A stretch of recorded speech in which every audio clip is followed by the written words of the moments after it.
Good morning dear student. आज बेटा हम करेंगे पत्र। ठीक है, तो हम पत्र में पहले एक बार पत्र के बारे में जान लेते हैं कि पत्र कितने प्रकार के होते हैं। पत्र बेटा दो प्रकार के होते हैं, एक तो औपचारिक पत्र और दूसरा है अनौपचारिक पत्र। औपचारिक पत्र को हम कार्यालयी पत्र भी कहते हैं और अनौपचारिक पत्र को हम व्यक्तिगत पत्र भी कहते हैं। कार्यालयी पत्र मतलब जो ऑफिस यानी कि कार्यालय से संबंधित जो पत्र होते हैं वो औपचारिक पत्र होते हैं और अनौपचारिक पत्र होते हैं व्यक्तिगत पत्र। ठीक है बेटा, अब कार्यालय पत्र में कौन कौन से पत्र आते हैं और व्यक्तिगत पत्र में कौन कौन से पत्र आते हैं, एक बार इसको भी आप मौखिक रूप से समझ लो। कार्यालय पत्र में आते हैं बेटा प्रार्थना पत्र, आवेदन पत्र, अधिकारियों, व्यापारियों एवं पुस्तक विक्रेताओं से संबंधित पत्र।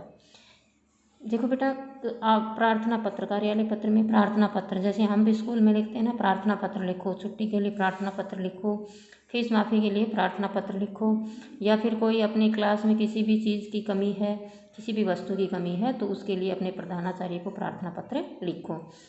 हम किसी भी क्षेत्र से इस प्रार्थना पत्र को हमें जोड़ सकते हैं। उसके बाद है बेटा आवेदन पत्र।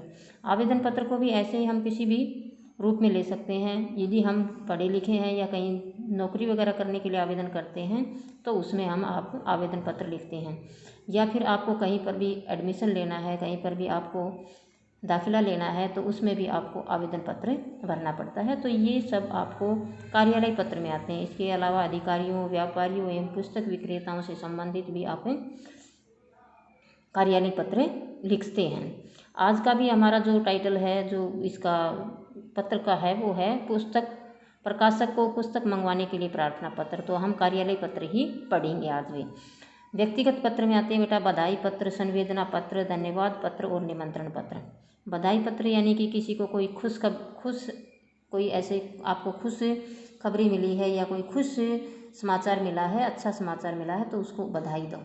ठीक है, वो पत्र के माध्यम से हम दे सकते हैं। ये व्यक्तिगत पत्र में आते हैं। संवेदना पत्र यानी कि कोई भी ऐसी दुखद घटना घट गई है आपके किसी परिजन से या आपके किसी रिलेशन से या किसी आपके जान पहचान वाले व्यक्ति से, तो उसमें आप उसको संवेदना के माध्यम से एक पत्र लिख सकते हो। धन्यवाद पत्र यानी कि कोई भी आपका कोई ऐसा कार्य हुआ है किसी भी व्यक्ति के माध्यम से, या फिर कोई भी ऐसा सहयोग की भावना के रूप में किसी ने आपका सहयोग किया है तो आप उसमें धन्यवाद पत्र लिख करके उसका धन्यवाद दे सकते हो।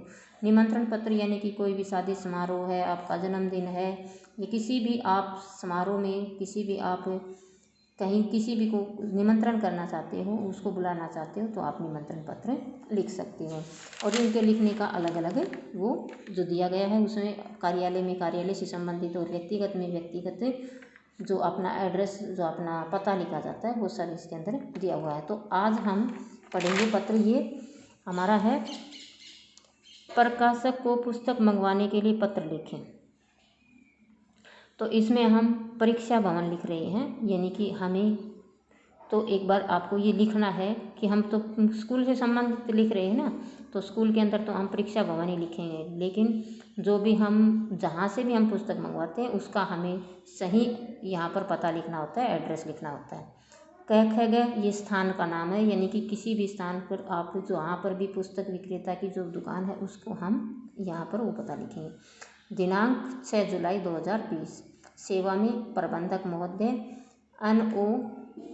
AON publications, Gurugram. ठीक है, ये किसका पता है, जहाँ पर वो बुक वाला है उसको हम लिख रहे हैं। ठीक है बेटा। विषय है पुस्तक मंगवाने हेतु पत्र। विषय इसलिए लिखा है कि उसको समझ में आ जाएगी कि पुस्तक मंगवाने के लिए पत्र लिखा गया है। महोदय, श्रीमान जी भी लिख सकते हैं यहाँ पर हम।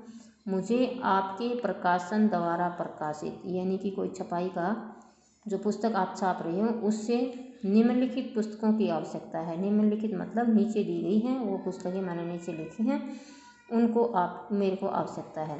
कृपया आप उचित कमीशन काट कर, यानी कि उचित रेट लगा करके VPP ये डाकखाना के द्वारा ही भेजी जाती हैं, द्वारा मेरे पते पर शीघ्र पुस्तक भिजवा दें।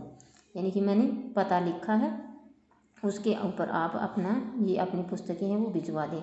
ध्यान रहे, यानी कि उस पुस्तक विक्रेता को कहना है कि ध्यान रहे पुस्तक है वो कटी फटी न हो, क्योंकि उसको मैं चेक नहीं कर रहा हूँ, वो तो आप ही भेज रहे हैं। और नवीन संस्करण की हो, यानी कि पुरानी पुस्तकें भी नहीं हो, कि उसमें जो सिलेबस है वो सही नहीं हो। अग्रिम राशि यानी कि पहले मैं राशि भेज रहा हूँ, पहले मैं पैसे भेज रहा हूँ, रुपए भेज रहा हूँ, उसके लिए मैं 500 रुपये आपके पास भेज रही हूँ। ये बेटा आप रही हूँ और रहा हूँ ये आप अपने अनुसार कर सकते हो। अब बेटा देखो पुस्तकों के नाम दिए गए हैं। पहली एक पुस्तक ये है, एक पुस्तक ये है। सुरभि हिंदी पाठमाला, ये 3 लिखा है बेटा, ये कक्षा है, यानी कि सुरभि हिंदी पाठमाला 3री क्लास की 1 प्रति, मतलब एक ही बुक, एक ही कॉपी।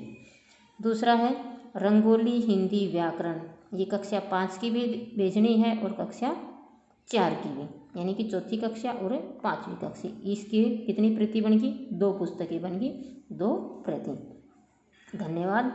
भवदिया मतलब जो भी आप कोई लिख रहा है उस वो, और सुनीता यादव, यानी कि कोई भी अपना नाम, यहाँ पर अपना नाम ही आपको लिखना है जो पुस्तकें आप मंगवा रहे हो। धन्यवाद।